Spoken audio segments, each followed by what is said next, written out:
Get the Intel, the podcast meant for those of us trying to find out what the hell is going on in the field. Here we discuss tools, techniques, and approaches that you can implement to streamline operations and let you focus on your craft.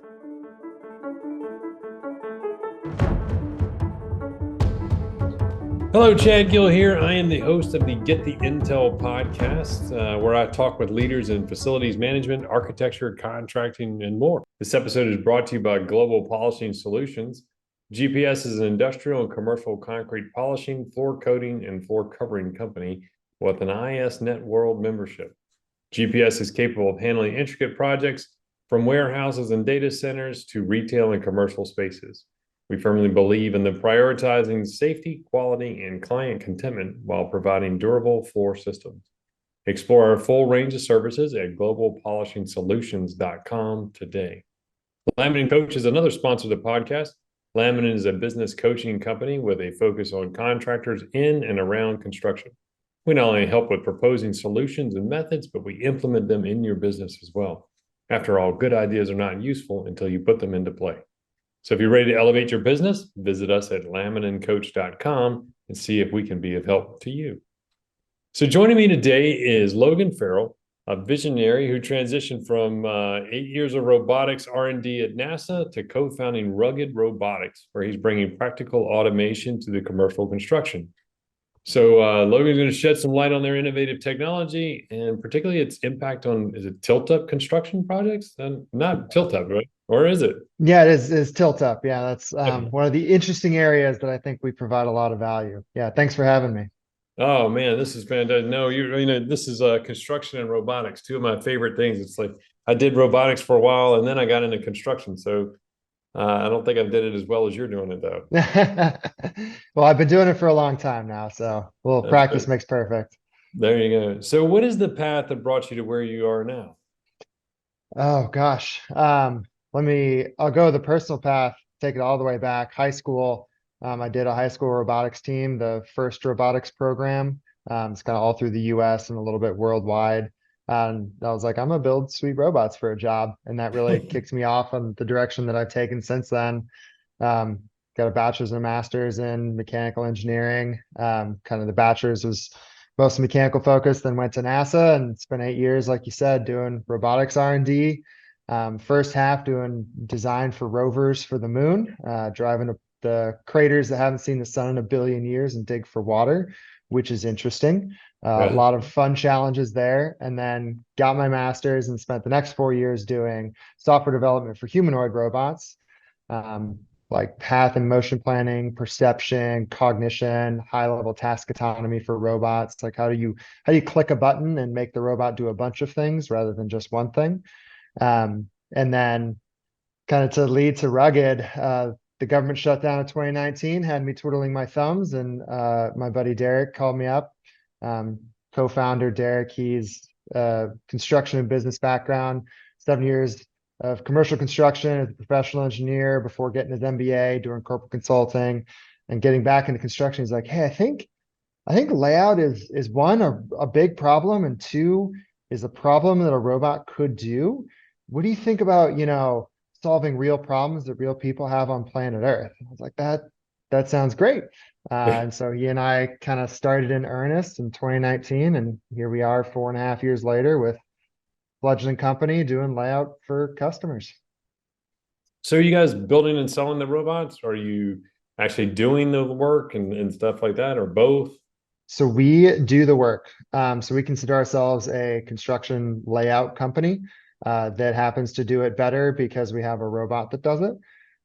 So we are the full service. You give us data, we show up to the site, we do the whole layout process for you.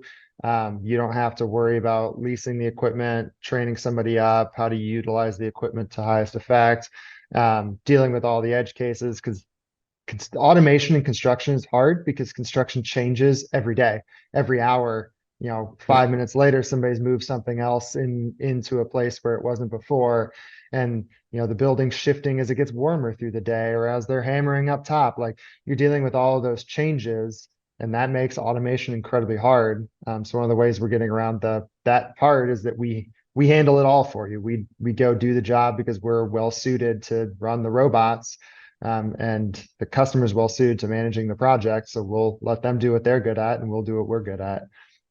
Where are you most effective? I mean, I would think you need a large open area, and as we're thinking about it, and good line of sight. And I mean, like, what are the requirements for you to be effective? Yeah. So we've developed the product specifically for flexibility on site because of all those things you just mentioned. So what we'll do, let's take a 30,000 square foot floor plate as an example. We don't print all 30,000 square feet at a time. Really, we print 2 to 5,000 square feet at a time, depending on a few different factors.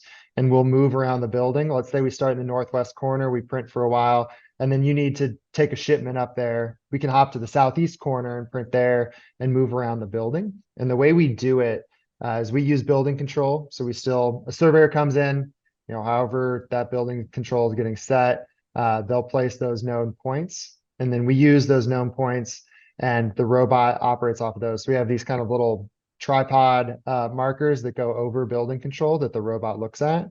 So you can think of it almost as the inverse of a robotic total station. Like a total station, you set up, you sight in all the control points, and now you have a stationary piece of equipment looking at your moving story pole. We flip that concept. The robot is basically a moving total station pointed at stationary fixtures on the control points. So that allows us to put down as many of those control points as we want. The robot can add them just like a total station could. So we can add more, and that enables us, if you put 4, 5, 6 of those down in 10,000 square foot area, and now sight lines aren't a problem, because if I can't see targets 1 and 2, I'll just look at targets 1 and 3 or 4 and 5 and move around the space. So really it's designed to give all that flexibility. So if you give us some open area and building control, we can get started. And so typically what customers will do is we'll kind of move with part of the normal construction flow. Let's say you're doing, you're starting in the northwest doing clockwise kind of construction. We'll start in the northwest, print all that while kind of northeast is getting cleaned out. We'll move over to the northeast, northwest can start getting built and move around the slab that way, as is a way we work with customers, but really just kind of sliding into the way they do things. How are you actually printing, and what can you print on? So the printer is a repurposed production line printer. So the same thing that prints like ASTM 1722 on black pipe or what prints on plywood. We just have that device that lives inside the robot. So it's basically a 32 nozzle like dot matrix printer. So these super big bold marks, 5.5-inch wide print head, which enables us to do, print a lot of information. I can get into that detail, but it's putting ink on the ground. We actually have a few different types of ink that we put on concrete, depending on the type of concrete. So our typical is an ethanol-based ink, dries within about a second to a half second. So it dries super quick, kind of seeps into the pores, so you get a really nice, robust, resilient mark that from all of our testing and the customer testing we've done so far does not bleed through any flooring surfaces that we found. So that's our basic ink, the one we usually print with. And then we also have a water-based ink, which is nice from a polished concrete standpoint because you can wash it off.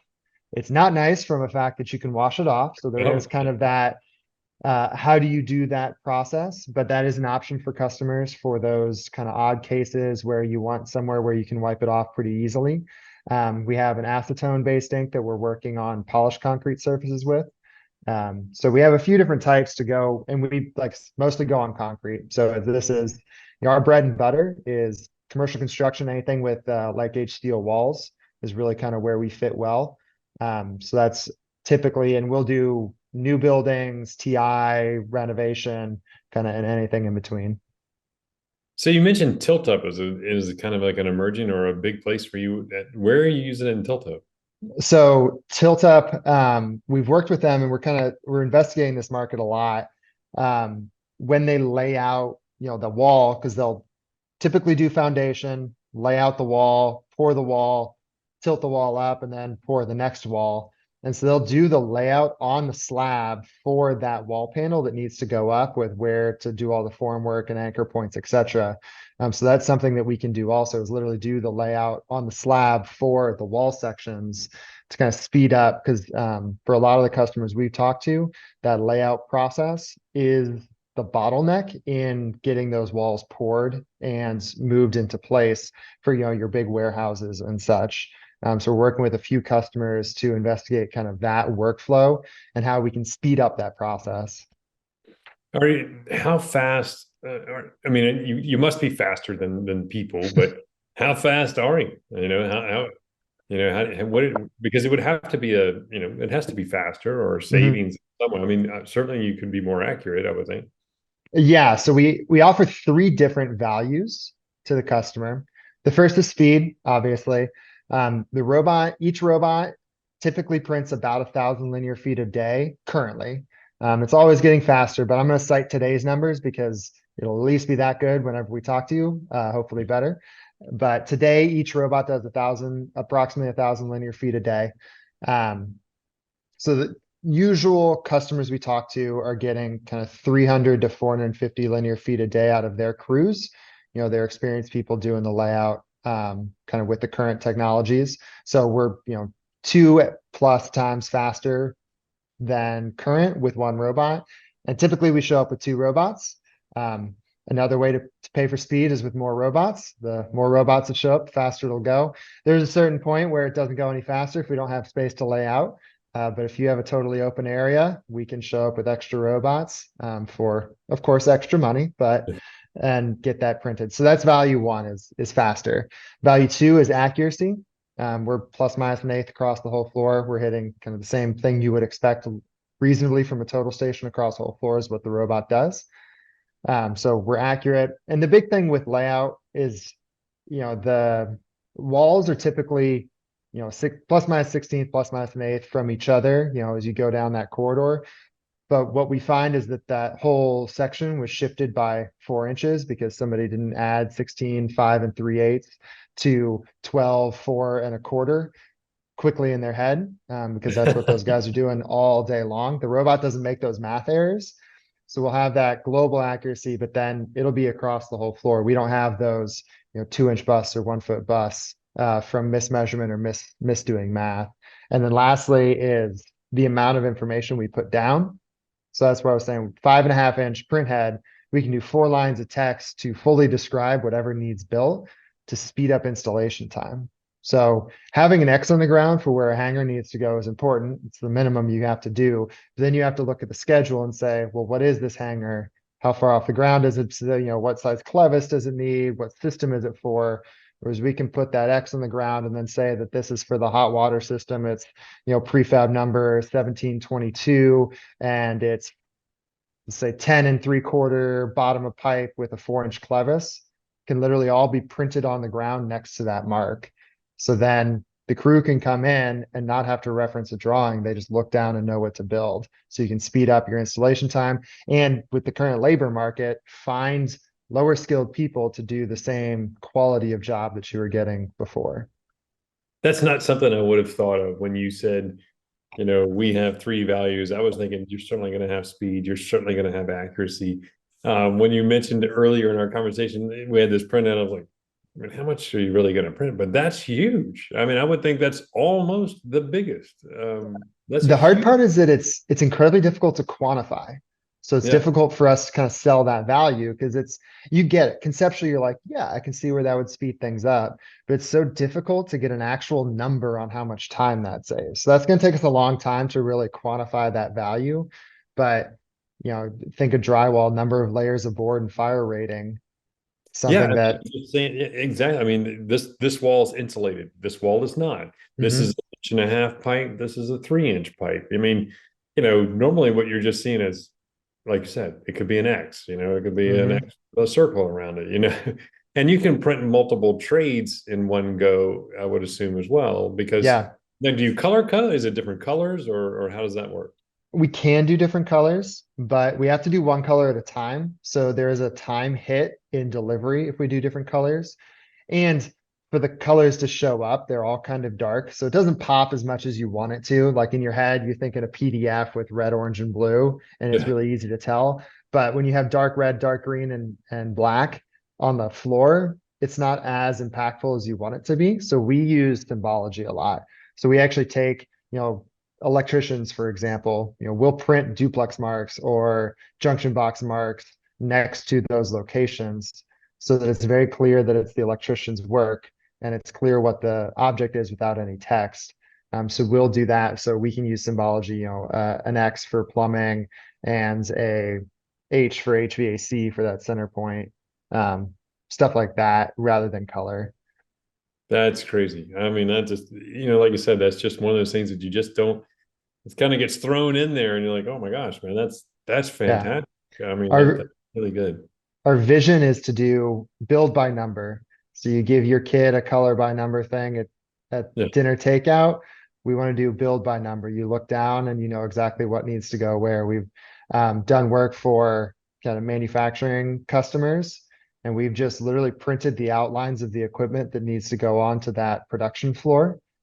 And so there's no thinking. It's just a part number with the actual outline drawn on the floor, and you just put it there. So it simplifies that for the customers immensely. I mean, for me, we're a coatings and grinding and polishing company. I mean, I'm thinking about, how easy would it be for you to put down the safety marking lines and get them in the right place, Mhm. but then again, I mean, so you're battery operated robot. I guess it would have to be battery operated, moving around and carrying onboard ink and that kind of thing. And then is Mhm. it zero measurements? Say it again. Are you using lasers for your measurements and those kind of things? Yeah, so we're using DeWalt batteries. They power the robot. A little hatch pops up and you swap in your DeWalts because you can get those anywhere. We designed the system so that we can always say yes. So the robot flies commercial checked baggage. So if somebody needs us out there tomorrow to help solve their problem, we can put the robot on a plane tonight, buy batteries first thing in the morning, and be out on site printing. So that's one of the kind of original design concepts. And the robot is a fully self-contained system. So the way it actually senses, like you said, lasers, has to do it.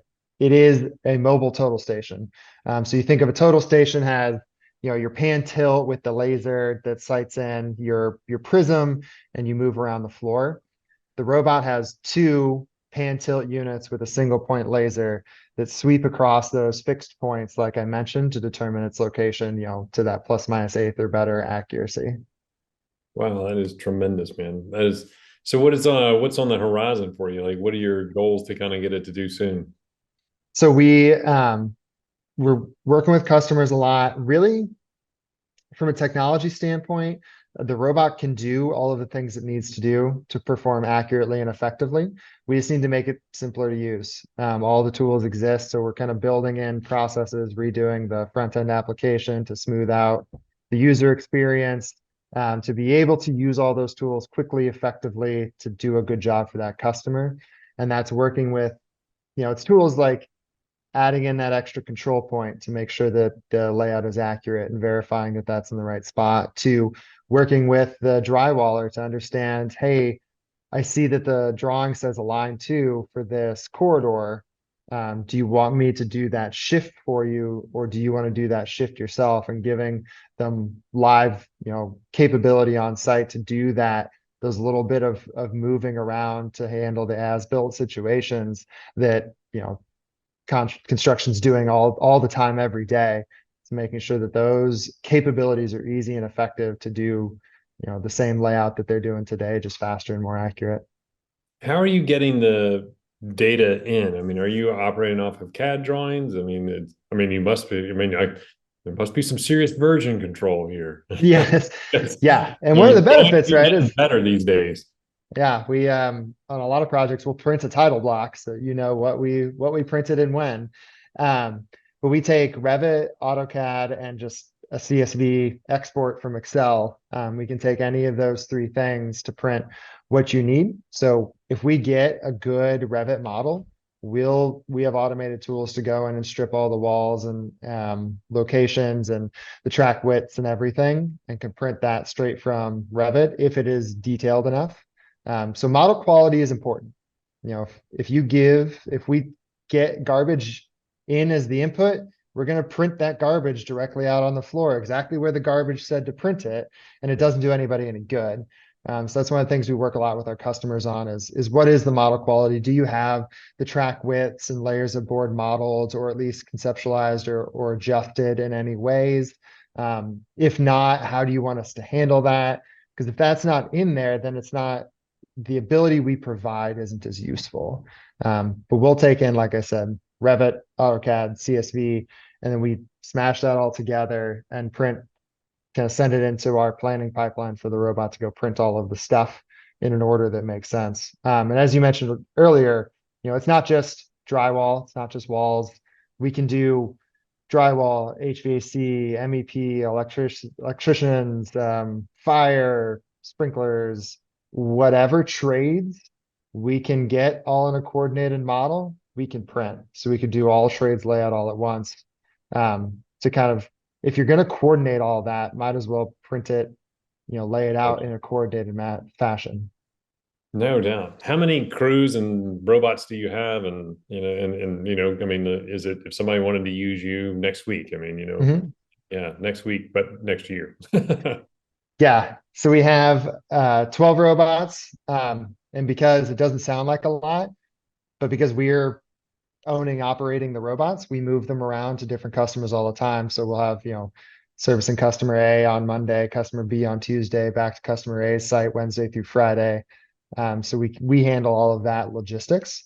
So we have 12 robots, operations team of 8 that's moving around. We're growing the operations team. We're currently getting ready to build 10 more robots, which really allows, like right now we could do, 6 concurrent projects for any customers at any given time, increasing that to kind of the 12-ish range early next year. So we have capacity. We can slot a customer in where it makes sense. Man, that's fantastic. Well, it's an intriguing process. I mean, it sounds really good, and I think like many other things, it's just trying to automate that. I mean, everybody sees the goggles, we're going to put on AI goggles. You just walk around and see it. Yeah, that's great. We don't have goggles for everybody, and no matter what, you would like to know the goggles looking at the right thing. So, yeah, and like, if I'm doing drilling and hammering, do I really want something in my sight line? Like if I'm trying to figure out, do work near the edge of the building, do I want that distraction? And one of the things my co-founder says is, if you're investing in, kind of from the startup perspective, if you're investing in augmented reality, you're investing that people are the key part of the process for drilling that hole. But we need to move past that. Use people for what people are good at, and robots are what robots are good at. Robots are great at moving continuously over time. Robots are really good at doing math, really good at those simple things. And let's use people to think and use our fingers, because the human brain and the human hand are absolutely amazing creations. So right now we're not replacing a person, we're augmenting that foreman, because the foreman's always doing the layout. You have, one of your most qualified guys on the site is doing, interpreting this PDF and putting it on the ground, crawling around while answering phone calls and emails. Like, free him up to do what he's good at, coordinating his guys, working on how to, do this tricky corner case that the robot didn't know how to do, working on the floor below where they're installing the walls to help deal with a problem. Like, let's free him up to do those things more effectively. And that's really what we're looking at, is how do we help people do the job better? Let the human use their brain more than their knees while doing construction. And yeah, I mean, like you said, you mentioned safety. I mean, your robot can be up there and, be closer to edges without having to necessarily be tied off. I mean, that slows a lot of things down. Yeah. And like, construction's hard. We're going to need people for a long, long time. But let's use the people where people are good at. Like, there are guys who've been doing this for 40 years who know how to solve problems. Like, I want to learn from them. I want to encode that problem solving into the robot, but I'll never succeed because there's always something new. Every project has something new go on that needs solved. So, free them up to do that and let the robot do the boring shit. Yeah, no doubt. Now, are you guys doing, are you night shift? I mean, do you come in and run the robot when the job site is shut down typically, or just kind of whatever it takes? We usually do day shift. If customers are open to it, we love night shift, because people moving all around us just slows us down. So if you can clean out a space, so some customers, what we've done is like a noon to 6 or like noon to 8 kind of schedule. So back half of the day, let crews do their work and kind of start cleaning up, and then we take over. The long-term goal is overnight, though. That's really where we're headed. That's actually why the robot is architected like it is. Some of the technology that I mentioned, we can put down as many of those markers on control points as we want. And then the long-term goal is you clear out 10,000 square feet overnight. And we set the robot up to just move across that 10,000 square feet. And then you come in the next day and just get to work. So instead of layout across that space taking, 3-4 days, maybe a week, it happened in 0 man days, and you just get to work. Yeah, that sounds fantastic. How clean does the substrate have to be? Broom swept is all we really need. Okay. So usually we typically come in after the floor above it has been poured, but not always. And typically after fireproofing, but not always, because that just kind of higher chance of success. And then broom swept after the fireproofing, and we're good to go. Oh, fantastic.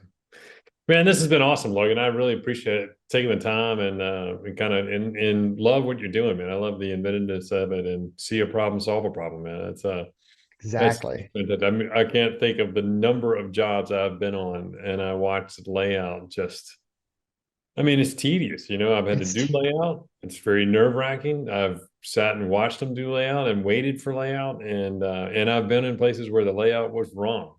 And those left a mark in my mind in certain buildings. Yeah, it is a tough freaking process. Yeah, absolutely. Well, yeah, man, go build some more robots. Thanks. Yeah, we're doing our best. Absolutely. Well, thanks. And you guys are based out of Houston, and it's Rugged Robots.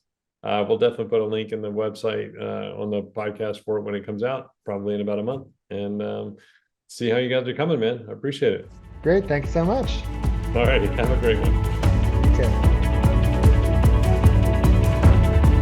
Thanks for listening to Get the Intel. We'll see you next time, and be sure to click subscribe to get future episodes.